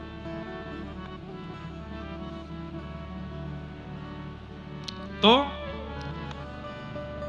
हरिराम व्यास जी इतने बड़े रसिक संत, एक बार एक सभा में भक्तों की चर्चा हो रही थी, तो किसी ने कबीरदास जी का नाम लिया। कबीरदास जी के भगवत धाम गमन के बहुत वर्षों बाद हुए हरिराम व्यास जी। तो जब सभा में कबीरदास जी का नाम हुआ तो हरिराम व्यास जी उठ करके बोले, भैया देखो एक हमारी बात सुनो। कबीरदास जी वैकुंठ गए होंगे, कबीरदास जी साकेत गए होंगे, कबीरदास जी गोलोक धाम गए होंगे, पर निकुंज में उनका प्रवेश नहीं हुआ होगा। निकुंज कौन है? जहां प्रिया प्रीतम नित्य विलास करते हैं, विहार करते हैं। कुंज, निकुंज और निवृत्त निकुंज, ये तीन हैं। कुंज क्या है? जहां सबका प्रवेश है। अभी जो वृंदावन है ये कुंज है, यहां सब जा सकते हैं। पर निकुंज क्या है? वहां सब नहीं जा सकते। अच्छा एक बात और, कुंज और निकुंज में दृष्टि का परिवर्तन है। जैसे अभी आप वृंदावन जाते हो तो आपको कुंज का दर्शन होता है। कुंज में आपको गलियां भी दिखती हैं, कुंज में आपको ठाकुर जी भी दिखते हैं, कुंज में आपको वृक्ष भी दिखते हैं, यमुना जी भी दिखती हैं, ब्रजवासी भी दिखते हैं, भीड़ भी दिखती है, कचौड़ी भी दिखती है, लस्सी भी दिखती है, पेड़ा भी दिखते हैं। पर जब आपकी दृष्टि निकुंज वाली हो जाएगी ना आपको भीड़ दिखेगी, ना आपको गलियां दिखेंगी, ना आपको गंदगी दिखेगी। आपको केवल रसिक ही रसिक दिखाई देंगे, प्रिया प्रियतम दिखाई देंगे और उनका नित्य महल दिखाई देगा। ये समझ जाओ। अब आप निकुंज में, अब आपसे कोई बुराई भी करेगा ना, भाई बहुत भीड़ है वृंदावन में, तो हम तो पिच गए भीड़ में। आप कहोगे कहां भीड़ है? अरे 10-15 रसिकों की टोली डोल रही है, सबके मुख पर राधा कृष्ण है, आपको कुछ भी दोष नहीं दिखेगा। फिर तो समझो अब आपकी दृष्टि निकुंज देख रही है। और जिस दिन निवृत्त निकुंज दिखने लगेगा उस दिन कुछ भी नहीं दिखेगा। जित देखूं उतित राधे श्याम, राधे श्याम। हर वृक्ष में कृष्ण दिखने लग जाएंगे, हर कण कण में किशोरी जी दिखने लग जाएंगी। वृंदावन का पल्लव पल्लव, वृंदावन की वृक्ष वल्लरियां, सब में आपको केवल प्रिया प्रियतम दिखाई देंगे। हमारे व्रज के रसिया गाते हैं, हमारे व्रज के रास में गाते हैं कि निकुंज में जब आ जाओगे तो कैसी दृष्टि हो जाएगी। ये देखो श्याम, ये देखो श्याम, यही तो है मेरे जीवन प्राण। नैनाभिराम पंख मुस्कान, नैनाभिराम पंख मुस्कान। बोह मरोड़ लजावत काम, बोह मरोड़ लजावत काम। ये देखो श्याम, ये देखो श्याम, यही तो है मेरे जीवन प्राण। ये देखो श्याम, ये देखो श्याम, यही तो है मेरे जीवन प्राण। सब जगह ठाकुर जी दिखेंगे, कोई अच्छा कोई बुरा नहीं दिखेगा, सब जगह केवल श्याम सुंदर। ये निकुंज दृष्टि है, निवृत्त निकुंज दृष्टि। समझ गए? कुंज निकुंज निवृत्त निकुंज। अभी आप क्या देखते हो? जाओ कल वृंदावन होके आओ, परसों आकर के हमें बताना क्या दिखा। महाराज जी बहुत भीड़ थी, रिक्शा घूम रहे थे, टमटम वाले घूम रहे थे, कहीं कहीं लस्सी भी बढ़िया मिल रही थी, कहीं पेड़े भी थे, कहीं पर चीले बन रहे थे, कहीं पर क्या बोलते हैं उसको, क्या बोलते हैं, कचौड़ी बन रही थी, कहीं समोसे बन रहे थे। बिहारी जी भी बढ़िया लग रहे थे पर भीड़ बहुत थी। राधा वल्लभ जी भी सुंदर लग रहे थे पर भीड़ बहुत थी। राधा रमन जी में तो पांव रुकने की जगह नहीं थी। इसका मतलब आप कुंज देख करके आए हो, पर निकुंज देख करके आते तो आपको केवल और केवल रसिकों के दर्शन और श्री प्रिया प्रियतम। अरे महाराज, जन्माष्टमी का दिन था और एक भाई हाथ में एक थैला लिए घूम रहा था वृंदावन में, उसमें 1.5-2 लाख रुपए पड़े थे। तभी एक बंदर आया, बंदर ने आकर के वो थैला छीन लिया उससे, और थैला छीन करके ले गया ऊपर किसी छत पे, और बंदरों का तो काम है, उनको क्या पता नोट क्या है। बंदर ने वो थैला वेला फाड़ के सारे नोट निकाले और सब ऐसे ऐसे करके उछालने लगे। वहां भीड़ लग गई नीचे महाराज लोगों की, 500 के नोट लोग लूट लूट के ले जा रहे, बंदर लुटा रहा ऊपर से। और जिस व्यक्ति का वो बैग लुटा था वो नाच रहा था। किसी ने उससे कहा भाई तेरे 1.5-2 लाख रुपए उड़ा दिए, तू नाच रहा है। बोले आज जन्माष्टमी है, मैं तो कंजूसी कर रहा था बांटने में, ठाकुर जी ही आए हैं और आकर के देखो पूरी बधाई लुटा रहे हैं। ये क्या है? निकुंज दर्शन। अब उसकी दृष्टि में वो बंदर नहीं है, उसकी दृष्टि में वो 1.5 लाख बर्बादी नहीं है। उसकी दृष्टि में क्या है? बोले आज जन्माष्टमी है, मैं तो कंजूसी कर रहा था बांटने में, ठाकुर जी ने ही योजना बना करके लुटवा दिए सबरे, बधाई हो कह करके नाचने लगा। ये निकुंज दर्शन है। और निभृत निकुंज कैसा होता है? निभृत निकुंज में तो आपको मंदिर भी नहीं जाना पड़ता, जहां बैठोगे वहीं नेत्र बंद करके आपको अनुभव हो जाएगा। आज बिहारी जी ने नीली पोशाक पहनी है, आज सिर पर टेढ़ी पाग धारण करी है, उस पर मोंगरा सुंदर सुशोभित हो रहा है। आज ठाकुर जी का ऐसा, आज ठाकुर जी की प्रसादी में क्या बना होगा आपको वहीं, ये निभृत निकुंज है। हमारा भजन व्रज की परंपरा वालों का भजन इसीलिए है कि हम कुंज से निकुंज में पहुंचे और निकुंज से निवृत्त निकुंज में पहुंचे, हमारी दृष्टि बदल जाए। जहां केवल दोष दिख रहे हैं वो निकुंज निवृत्त निकुंज नहीं है। जहां हर भाव में केवल और केवल भाव ही दिख रहा है। हाँ, तो श्री हरिराम व्यास जी कौन है?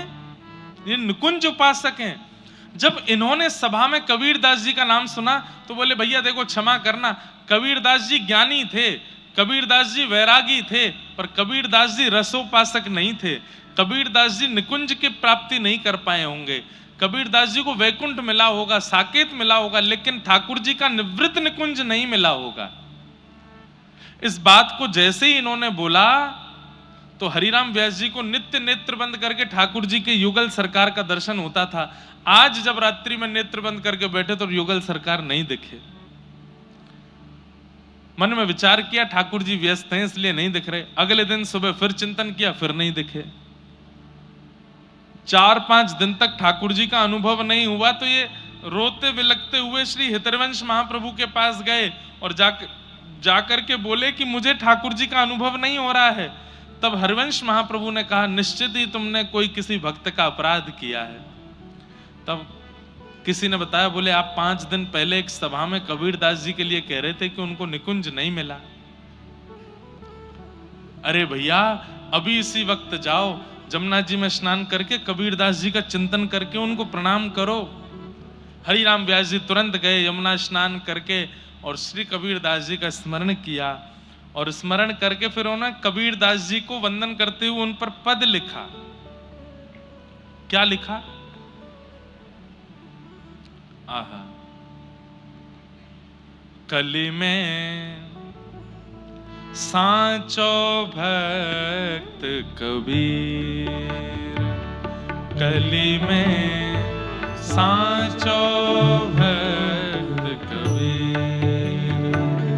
कली में सांचो भक्त कबीर, कली में सांचो भक्त कबीर, हे कली में सांचो भक्त कबीर, कली में सांचो भक्त कबीर। जब ते हरि चरणन रति उपजी, जब ते हरि चरणन रति उपजी, तब ते पुण्यो न चीर, तब ते कली में सांचो भक्त कबीर, कली में सांचो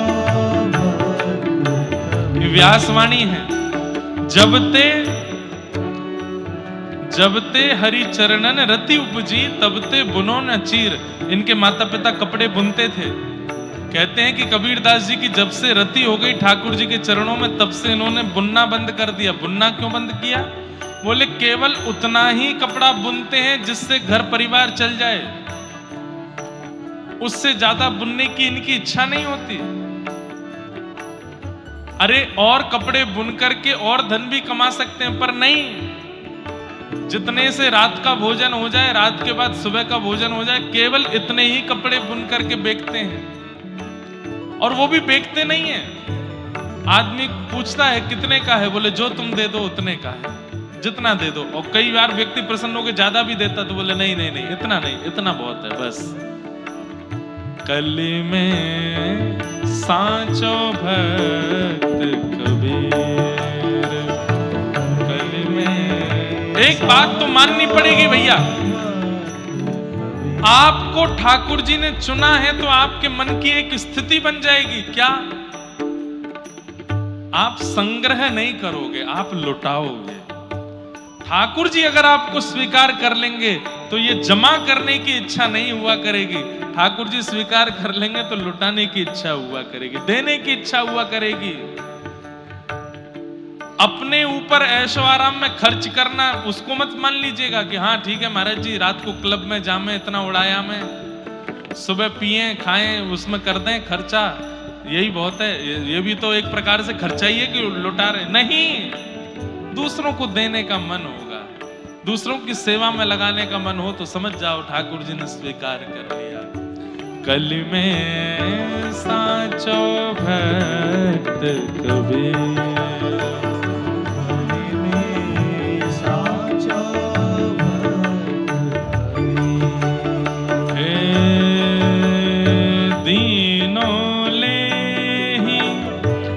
जांचे काहू दीनों ले न जांचे काहू। कोई अगर धन देता है कबीरदास जी को तो कबीरदास उसके मुख की ओर देखते हुए लेते हैं और लेकर के सीधा अपने आसन के नीचे रख लेते हैं। देखते नहीं है कि कितना दिया है। दीनों ले ही न जांचे काहू दीनों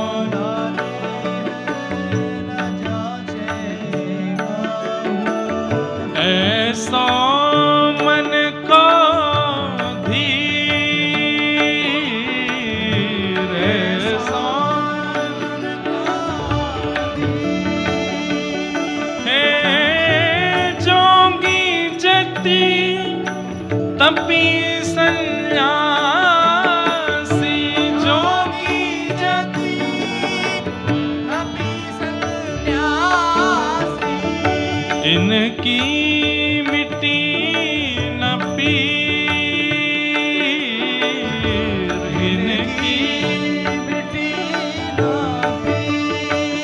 कली में सांचो भक्त कबीर, कली में सांचो भक्त कबीर, कली में सांचो भक्त कबीर,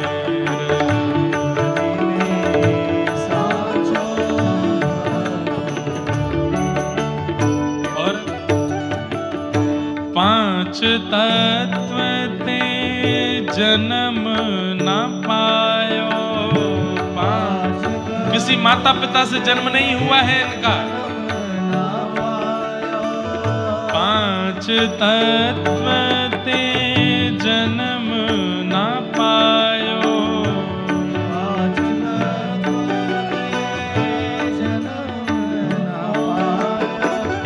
काल न ग्रस्यो शरीर, काल न ग्रस्यो शरीर, हे व्यास भक्त को खेत जुला हो, व्यास भक्त को खेत जुला हो, हरि करुणा में नी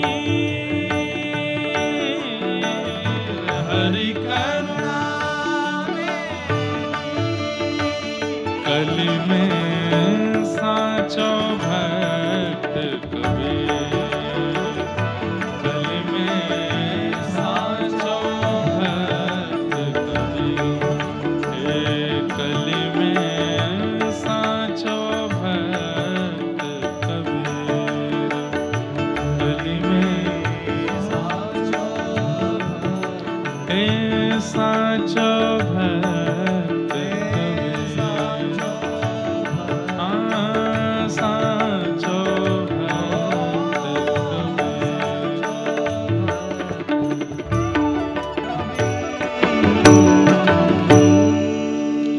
यमुना जी के तट पर बैठ करके हरिराम व्यास जी ने जब ये पद गाया, पद विश्राम होते ही नेत्र बंद किए, नेत्र खोल के देखा तो श्री यमुना जी से कबीर दास जी प्रकट हो गए। कबीर दास जी के परायण के कम से कम 200-300 वर्ष बाद हरिराम व्यास जी हुए और श्री हरिराम व्यास जी ने पुनः कबीर दास जी को प्रकट कर दिया। कबीर दास जी जब प्रकट हुए तो हरिराम व्यास जी ने चरणों में प्रणाम किया, बोले मुझे क्षमा कर दो, मेरे से अपराध हो गया, मैंने आपकी भक्ति पर प्रश्न चिन्ह उठाया जिसके कारण मेरे चित्त से ठाकुर जी चले गए। बंधुओं, कोई भी अपराध आपसे बन जाए सब क्षमा कर देंगे ठाकुर जी। आपसे सेवा में अपराध बनता है, क्षमा कर देंगे। आपसे तीर्थ में अपराध बनता है, क्षमा कर देंगे। आपसे धाम में अपराध बनता है, क्षमा कर देंगे। आप किसी से ऊंची आवाज में बोल जाते हो, क्षमा कर देंगे। किसी पर दया नहीं करते, क्षमा कर देंगे। लेकिन कहीं आपने अगर भगवान के भक्तों का अगर अपराध किया तो ठाकुर जी क्षमा नहीं करते। और भक्त अपराध कैसे होता है? किसी की भक्ति देख करके आपने उसका मजाक उड़ाया, बने घूमते हैं भक्त, पाखंडी से लगते हैं, बस हो गया भक्त अपराध। आपने उसको रोका टोका, ये भी भक्त अपराध है। आपने किसी 4 लोगों के बीच में जाके उसकी बुराई की, ये भी भक्त अपराध है। और इतना ही नहीं, आपने ना रोका टोका ना किसी से बोला, मन में सोच लिया। ये जो व्यास जी कथा सुनाने आए थे ना, ये ऐसे ही हैं, ज्यादा विशेष नहीं है, ये भी भक्त अपराध। मनसा वाचा कर्मणा, तीनों प्रकार से आप भक्त अपराध करते हैं। हमारे बारे में तो यही सोचना ये ऐसे ही है, हम अपने लिए नहीं बोल रहे हैं, हम आपसे एक बात बता रहे हैं। ये भक्त अपराध आपने किया, आप अपनी भक्ति में उसी दिन से गिरावट की ओर चलने लग जाओगे, आपकी भक्ति क्षीण होने लगेगी। फिर भक्ति में गिरावट में सबसे पहले क्या आता है? सेवा में आलस।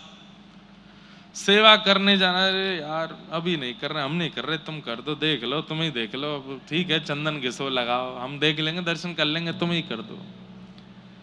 ये भक्त अपराध का पहला स्वरूप है। भक्त अपराध जब आपसे हो जाता है तो सेवा में आलस्य आने लगता है। भक्त अपराध जब आपसे बन जाता है तो तिलकधारी, शिखाधारी, धोतीधारी, उनको प्रणाम करने में संकोच आने लगता है। ये भक्त अपराध लगने के बाद ऐसी स्थिति बन जाती है।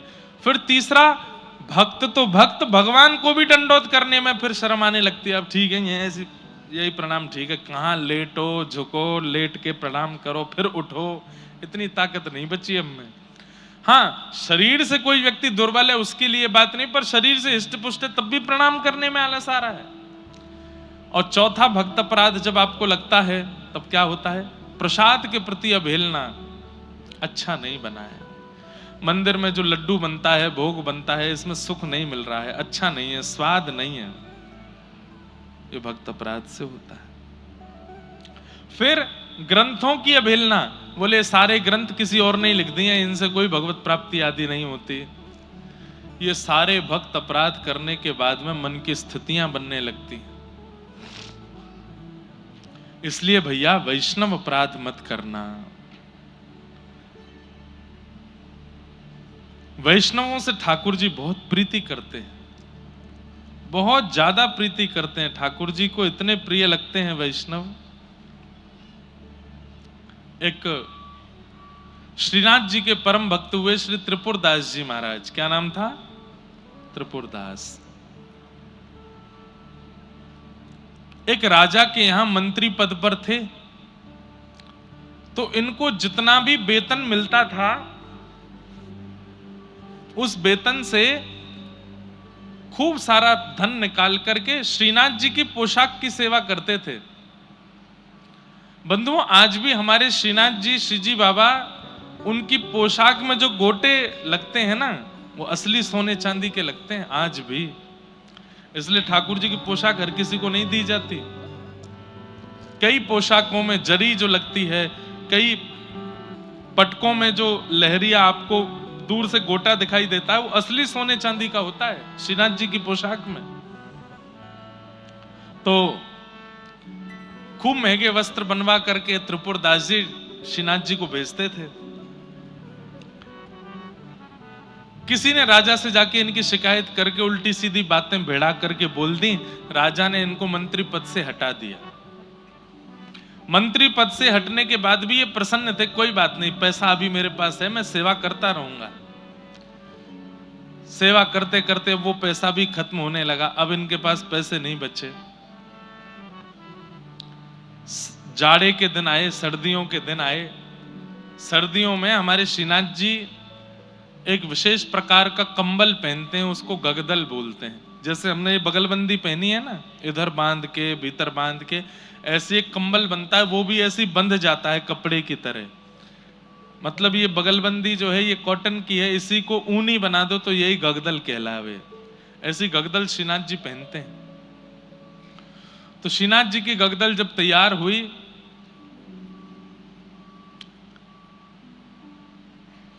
ठाकुर जी को धारण जब कराई गई, तो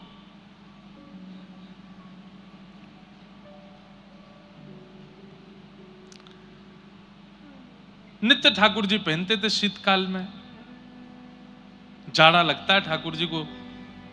हमारे गिरधर लाल जी अभी चेन्नई आ गए, नहीं तो अभी वृंदावन में होते तो इनके आगे सिगड़ी रखी होती, गगदल पहनी हुई होती, शमामा का हेना का इत्र लगा हुआ होता। यहाँ तो ज्यादा गर्मी है ही नहीं, तो उस भाव से अभी भी थोड़े गर्म वस्त्र तो पहनाई जा रहे हैं। मूजरी पहनाई जाती, चरणों में मोजे, हाथों में मोजे। ठाकुर जी को सर्दी भी ज्यादा लगती है, गर्मी भी ज्यादा लगती है। गर्मियों में इतनी गर्मी लगती है कि एक कपड़ा पहन के डोलते हैं बस, कुछ नहीं पहनते, एक कॉपीन में ही घूमते हैं हमारे ठाकुर जी। और सर्दियों में इतनी सर्दी लगती है, केवल ये दिखता है और कुछ दिखता ही नहीं है, इतना ढक लेते हैं खुद को। अभी वसंत पंचमी आएगी। वसंत पंचमी के दिन ठाकुर जी के मोजे उतार दिए जाते हैं। तो एक बार मैंने किन्हीं आचार्य चरण से पूछा कि आज वसंत पंचमी है, उतनी सर्दी है, अभी कोहरा पड़ रहा है बाहर, आज ठाकुर जी के मोजे क्यों उतार दिए? उन्होंने इतना सुंदर भाव बताया। बोले मोजे इसलिए उतार दिए ताकि इनके पैरों में जब ठंड लगेगी तो यही कहेंगे गर्मी ऋतु से कि जल्दी आ, मुझको जाड़ो लग रहा है, मेरे मोजा उतार दिए। इसलिए वसंत पंचमी के दिन ठाकुर जी के वस्त्र थोड़े थोड़े हल्के कर दिए जाते हैं, मतलब गर्म कपड़े थोड़े कम कर देते हैं, ताकि ठाकुर जी को नेक सा जाड़ा लगे तो ठाकुर जी ही ऋतुओं को बुला के कहेंगे अब मुंह पे सहना है रही है भैया, जल्दी करो, दूसरे वस्त्र पहनाओ। तो गगदल श्रीनाथ जी पहनते हैं।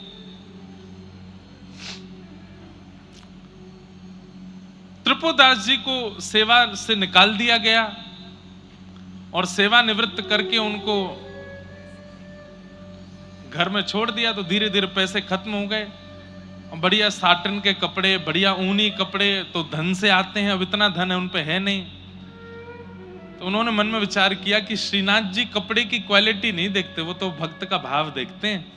तो 1-2 रुपया का ही कपड़ा, जो सामान्य सा कपड़ा था, उसमें रुई भी नहीं थी, वो ऊनी भी नहीं था, केवल मेरा नियम पूरा हो जाए कि कपड़े भेजने हैं मुझे, तो एक सामान्य सा कपड़ा, टेरिकोट का बिल्कुल सस्ता मद्दा सा कपड़ा लेकर के, और बोले श्री जी बाबा मुझ पर ज्यादा धन बचे नहीं है, पर मुझे रोज नियम तो पूरा करना है, तो मैं कपड़ा भिजवा दे रहा हूं, आप इसको किसी भी रूप में स्वीकार करना। अब पुजारी जी के पास तो बहुत सारे सामान लेके आते हैं लोग, घी है, तेल है, लड्डू है, मेवा है, सब है। अब जो अच्छा अच्छा होता है पुजारी जी भीतर धर लेते हैं, जो ऐसे ही होते हैं वो सब में बंटवा देते हैं। तो पुजारी जी ने सारे सामान अच्छे अच्छे इधर उधर किए और वो सामान्य सा कपड़ा था टेरिकोट का, उसको ऐसे कर दिया, बोले इसको ऐसे रखो, कहीं पोंछा वोछा में काम आ जाएगा। रात्रि का समय ठाकुर जी को इत्र लगा करके कंबल उड़ाए, कंबल उड़ा करके सिगड़ी रखी, सिगड़ी रख के आरती करके शयन करा दिए। सुबह मंगला में जैसे ही गुसाई जी आए और जैसे ही मंगला का द्वार खोला, सामने सिगड़ी पधराई तो क्या देखी, cut cut cut cut cut cut cut cut जोर से आवाज आ रही है। तो क्या देखा, ठाकुर जी के दांत बज रहे हैं जोर से, और ठाकुर जी ऐसे कांप रहे हैं, आंखें बिल्कुल लाल पड़ गई हैं, नाक बह रही है श्रीनाथ जी की। गुसाई जी बोले जय जय, इतनो जाड़ो लग रहो। बोले मुझको बहुत जाड़ो लग रहा है, जल्दी लाओ। सोई गुसाई जी गए और महाराज 2-4 गगदल और लेकर के आए, सिगड़ी पे उनको गरम करें, बिल्कुल गरम कर करके ठाकुर जी को ऊपर से धरामें। 4-5 गगदल धरा दी, तब भी ठाकुर जी की कटकाहट बंद नहीं हो, ठिठरना बंद नहीं हो। पैरन की मालिश करी, हाथन की मालिश करी, खूब घी लगाया, खूब ठाकुर जी को इत्र लगाया, ठाकुर जी की कटकटाहट बंद नहीं हो। बोले सिगड़ी बढ़ाओ, 2-4 सिगड़ियां लगा दी महाराज। वहां सेवा करने वाले जो सेवायत थे उनके पसीने छूट गए, इतना गर्म हो गया गर्भगृह, लेकिन ठाकुर जी की कटकटाहट बंद नहीं हो रही है। ठाकुर जी तो cut cut cut cut cut के, ओ जाड़ो, ठंड लग रही है, जल्दी करो। गुसाई जी बोले क्या करूं? तब गुसाई जी समझ गए और उन्होंने सेवकों को बुलाया, बोले सुनो, कल भक्तों के द्वारा भेजी गई सामग्रियों में क्या क्या आया था? बोले बादाम आए थे, किशमिश आई थी, काजू आए थे। वो कपड़ों में बताओ? बोले कपड़ों में एक बढ़िया गगदल आई थी, एक मोजे आए थे, ऐसे आए थे, ये आए थे, वो आए थे। बोले एक बड़ा सामान्य सा साटर, उसका क्या बोलते हैं, टेरिकोट का एक कपड़ा भी था, वो भी था। बोले वो कहाँ है, वो वाला कपड़ा कहाँ है? वो बोले वो तो हमने ऐसे धर दिया कहीं, वो तो बिल्कुल ठाकुर जी के प्रयोग का भी नहीं है। बोले उसी को लेके आओ। सेवक सब बोले ये कैसे, वो उस कपड़े से क्या होगा? बोले लेके तो आओ। कपड़ा लेकर के आए, छोटा सा कपड़ा। त्रिपुरदास जी ने केवल नियम पूरा किया, वस्त्र देने का छोटा सा कपड़ा भिजवाया था। गुसाई जी बोले ठाकुर जी की गगदल उतारो, ये 5-6 गगदल पहनाई, सब उतारो। बोले जय जय, बहुत जोर से ठिठर रहे हैं, आप कह रहे हो उतारो। बोले उतारो तो। 5-6 गगदल उतार दी। ठाकुर जी और जोर से कड़कने लगे। इतने में ही गुसाई जी ने वो सामान्य सा वस्त्र उसको ले जाकर के जैसे ही चरणों में धरा,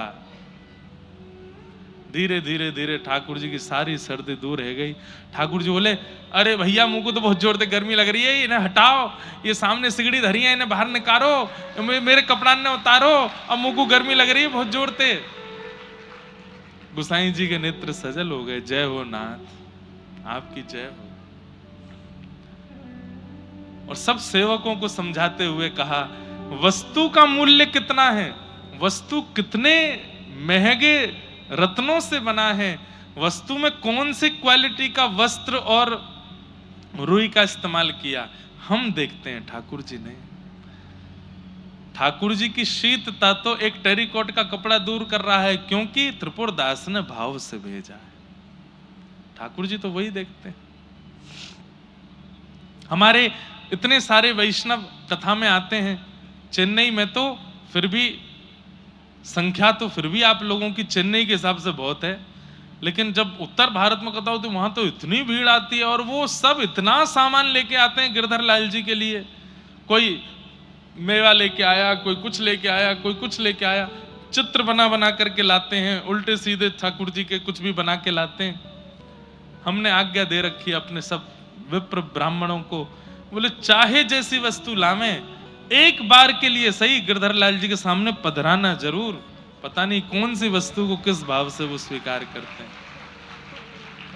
हमने कई बार अनुभव किया है, कोई वस्तु लेकर के आया और ठाकुर जी के सामने नहीं पहुंची तो हमारे जीवन में कुछ ना कुछ उथल पुथल ठाकुर जी करते हैं। दारी के तेने मेरे काज वो नहीं दियो है, वो लेके आयो कोई। अरे छोटे छोटे बच्चे एक टॉफी भी दे देते हैं ना गिरधर लाल जी के लिए, नाम ले लेते हैं, तो वो टॉफी भी ठाकुर जी को प्रसाद तो नहीं लगाते, पर दूर से ही दिखा जरूर देते हैं, लो ठाकुर जी एक छोटी सी सखी ने ये और भेजो है आपके काजे। सब उनकी दृष्टि में आना चाहिए जो उनके लिए आया है। क्या पता वो कौन से भाव को किस रूप में स्वीकार करते हैं। ऐसे हमारे प्यारे ठाकुर जी। कबीर दास जी प्रकट होकर के बोले, हरिराम व्यास जी, आपने कहा कि मुझे निकुंज नहीं मिला होगा क्योंकि मैं ज्ञानी हूं, वैरागी हूं, भावना में ज्यादा भक्ति नहीं करी इसलिए।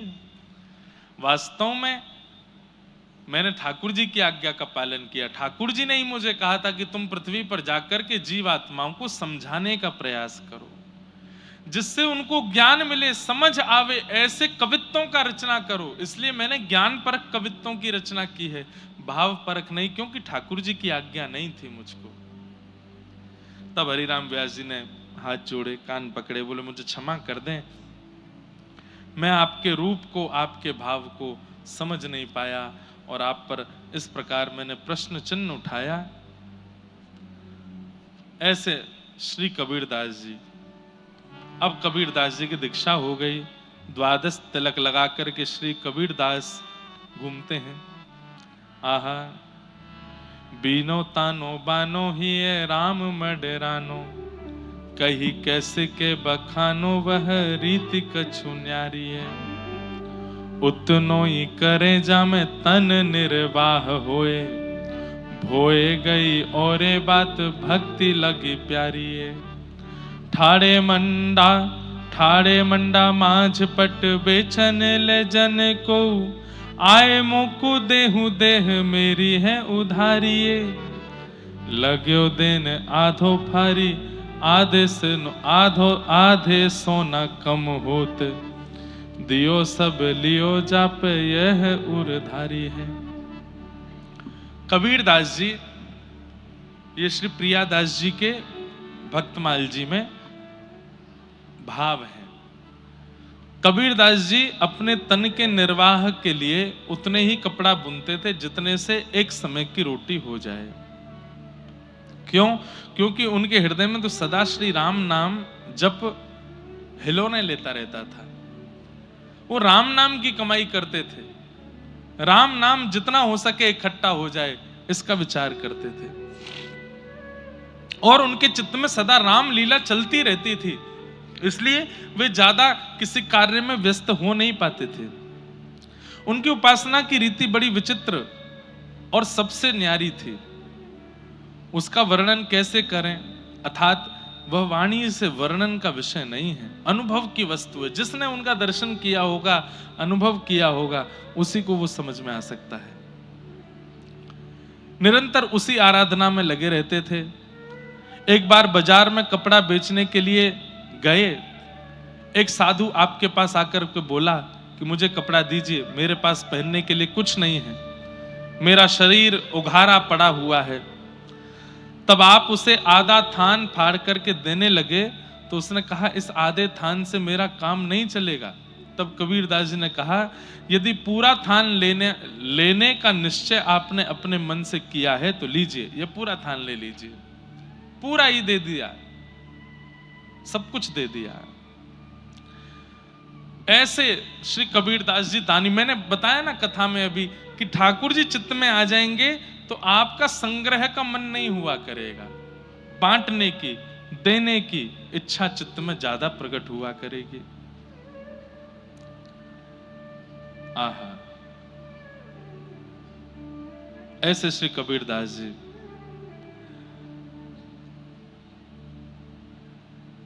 एक बार इनके घर में बड़ी तंगी आ गई धन की।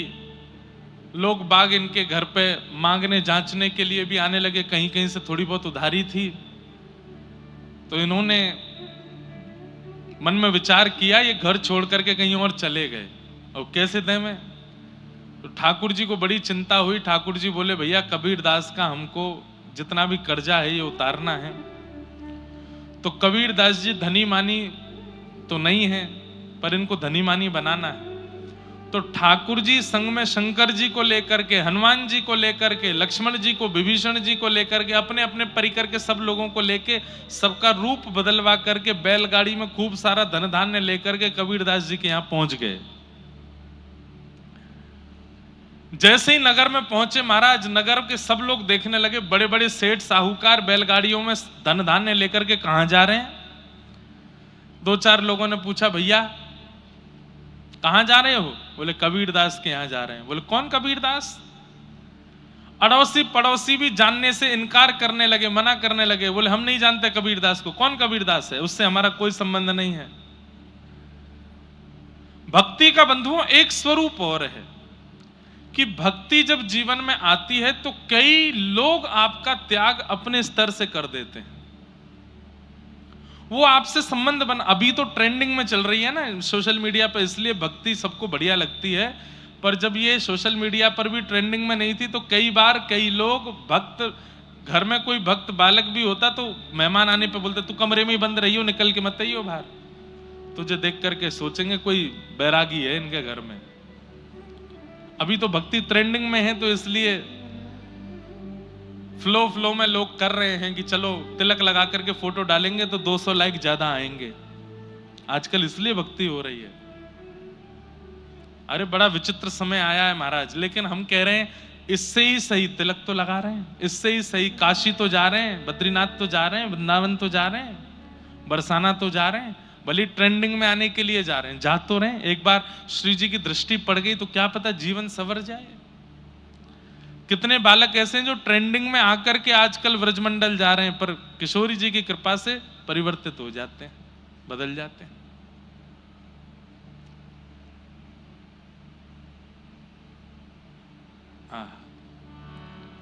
तो पहले के समय में तो लोग भक्तों को अपना रिश्तेदार बताना भी स्वीकार नहीं करते थे। भगवान सब अपनी मंडली के साथ में पहुंच गए, रूप बदल करके खूब सारा धन धान्य छिपा करके बैलगाड़ियों में लेके गए, कपड़ों की परत से छिपा रखा है। जैसे ही पहुंचे जाकर, अरे भैया कोई कबीरदास का घर जानता? सब बोले हम नहीं जानते। कौन कबीर? कौन कबीर? हमें नहीं पता। तब कबीरदास के घर के सामने जाकर के ही इन्होंने देखा, बोले यही है शायद कबीरदास का घर। सब लोग अपने गली में बाहर निकल के देख रहे हैं, बोले इतनी सारी बैलगाड़ियों में सामान कबीर के घर क्यों आया है? ठाकुर जी ने गेट खटखटाया तो कबीरदास जी की माता जी ने गेट खोला। बोले कौन है भैया आप? बोले हम सब कबीर के दास हैं, हम सब कबीर जी के दास हैं, उन्हीं की कृपा से हमारी सब रोजी रोटी चल रही है। उनका बहुत सारा धन हमारे पास था, वो देने के लिए आए हैं। बोले भैया कोई और कबीर होगा, हमारा कबीर किसी का स्वामी नहीं हो सकता, हमारा कबीर तो जगत का दास है, उसके दास कौन हो गए? बोले नहीं नहीं हम कबीर के दास हैं। बोले भैया कोई और कबीर होगा, हमारे यहाँ तो एक समय की रोटी बन जाए वही बहुत बड़ी बात है, इतना धन धान्य हमारे घर नहीं आ सकता। तो ठाकुर जी बोले आपका पुत्र ही कबीर है जिससे हमें मिलना है। बोले आपको कैसे पता कि मेरा ही पुत्र है? बोले अच्छा वो रामानंदाचार्य जी का शिष्य है। रामानंदाचार्य जी का शिष्य कबीर तो एक ही है, वो इनका बेटा ही है। इन्होंने कहा हाँ वो तो हमारा बेटा ही है। बोले बस उन्हीं के लिए धन धान्य लेके आए, आप स्वीकार करो। बैलगाड़ियों के ऊपर से जैसे ही वस्त्र हटाए महाराज, सोने चांदी हीरे जवाहरात रत्नों से भरी हुई बैलगाड़ियां देख करके सारे पड़ोसी आ गए और सब आकर के ठाकुर जी से बोले बचपन में हमारे संग खेलता था कबीर, हमारी थाली में ही भोजन करता था, मेरी माता जी के हाथ का निकला हुआ छाछ पीना तो उसको बहुत प्रिय लगता था, हमारा मित्र सखा है हमारा। कितने स्वार्थी जीव हैं। जब तक धन नहीं है धान्य नहीं है तो कौन कबीर, कहां का कबीर, कैसा कबीर हम नहीं जानते। पड़ोसियों ने भी इनकार कर दिया और जैसे ही पता चला इतनी बैलगाड़ियों का धन ये कबीरदास जी के लिए आया है तो सबने अपने संबंध बता दिए।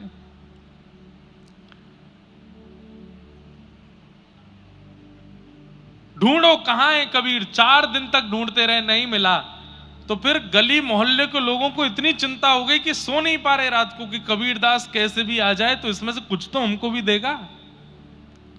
आहा गए जन 2-4 ढूंढे के लेवाए लाए, आए घर सुनी बात जानी प्रभु पीर को, रहे सुख पाए कृपा करी रघुराए दई, छीन में लुटाए सब बोली भक्त वीर को। जैसे ही घर आए आकर के देखा कि माँ ने बताया, मैं बहुत सूक्ष्म में बता रहा हूं, बहुत बड़ा चरित्र है कबीरदास जी का, ये सारा धन धान्य तुम्हारे सेठ दे करके गए। कबीरदास बोले तुम्हारे दास दे के गए। कबीरदास बोले मेरे दास कौन है? बोले बढ़िया थे, सांवले सलोने से रूप थे, ऐसे सुंदर नेत्र थे, आदि आदि सब बताया। समझ गए बोले कि ये ठाकुर जी की लीला है, ठाकुर जी सब करके गए। पूरे अड़ोसी पड़ोसी सब बाहर खड़े हो गए थे। बोले कि कबीर बचपन में भूल गया, हम कैसे तुझको लेके जाते थे, वहां खेलते थे तेरे साथ में, ऐसा करते थे, तो याद है तुझको? चल, अरे भाई चल, दोनों चल रहे हैं, दूध पी के आएंगे। कबीरदास बोले वाह, 15 दिन पहले गालियां दे रहे थे मुझको, लात मार मार के अपने घर के बाहर से भगा देते थे, अब जो मेरे संग दूध पीने जाओगे? इतना धन धान्य दिख रहा है इसलिए। पर कबीरदास जी बोले कि भैया ये जितना धन आया है एक भी घर में नहीं रहेगा। घर वाले रोने लगे, अरे कबीर कुछ तो रख लो। बोले ना, एक भी नहीं रहेगा। तो क्या करेंगे? रहे सुख पाए कृपा करी रघुराय दई, ये ठाकुर जी ने दिया है। छिन्न में लुटाए सब बोली भक्त भीर को।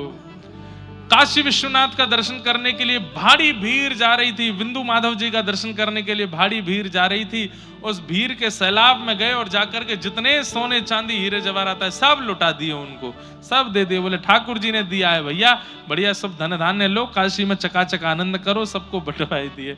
घर वाले देखते रह गए और कबीरदास जी ने सब लुटाई दिया। दियो छोड़े तान बानो सुख सरसानो ही किए रोष धाये, सुन विप्रत जी धीर है।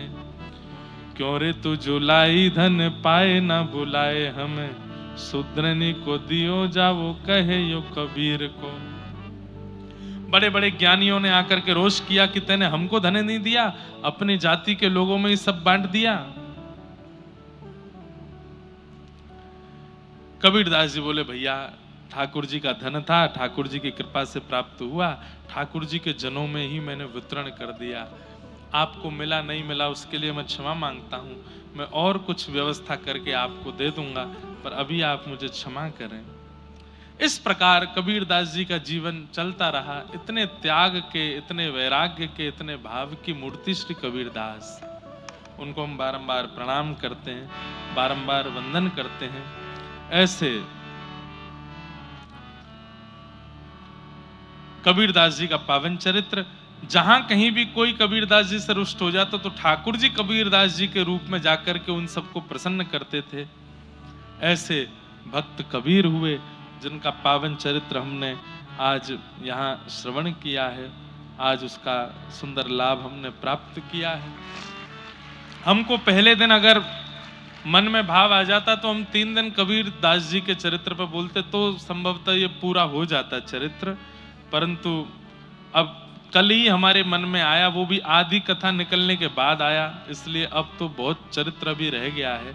बहुत कुछ कबीरदास जी ने अपने जीवन में ऐसे ऐसे अनुभव कराए हैं जिनको सुनकर के धनी मानी भक्त जन भी सब ठाकुर जी के सेवा में चले गए। ऐसे श्री कबीरदास जी को हम बारंबार प्रणाम करते हैं, उनके बारंबार वंदन करते हैं। उनके महान निर्वाण के संबंध में ये दोहा प्रसिद्ध है कि 1549 में मगहर कीनो गोन, अगहन सुदी एकादशी मिलियो पौन में पौन। वर्णन आया है कि गोस्वामी तुलसीदास जी को बहुत पश्चाताप होता था कि मैंने श्री कबीरदास जी का दर्शन नहीं किया। इसका मतलब कबीरदास जी गोस्वामी जी से भी पूर्व के पृथ्वी पर आए थे, कि मैंने कबीरदास जी का दर्शन नहीं किया। यदि मैं भी उस समय होता तो श्री कबीरदास जी के सत्संग से खूब लाभ उठाता। अगर कबीरदास तुलसीदास जी भी मिल गए होते तो शायद पृथ्वी उसी समय विश्राम ले लेती, सब लोग, सब जीवों का कल्याण हो जाता। ठाकुर जी भी एक जैसे विशिष्ट भक्तों को एक साथ इसलिए नहीं मिलने देते कि भाई पृथ्वी भी चलानी है, लोग बागों का भी चलना चाहिए, कलयुग भी तो आगे तक लेके जाना है। तो खूब आनंद लेते, लेकिन उनका दर्शन उनको प्राप्त नहीं हो पाया। ऐसे श्री कबीरदास जी कब अंतर ध्यान हो गए और कहां उनका विलीन हुआ शरीर, कोई इसको देख नहीं पाया। ऐसे ठाकुर जी के अति प्रिय श्री कबीरदास जी को हम बारंबार प्रणाम करते हैं, बारंबार वंदन करते हैं। कबीरदास जी का पावन चरित्र है, उसको यहाँ विश्राम देते हैं। आगे कभी अवसर लगेगा तो इसको और विस्तार से सुनाने का प्रयास करेंगे।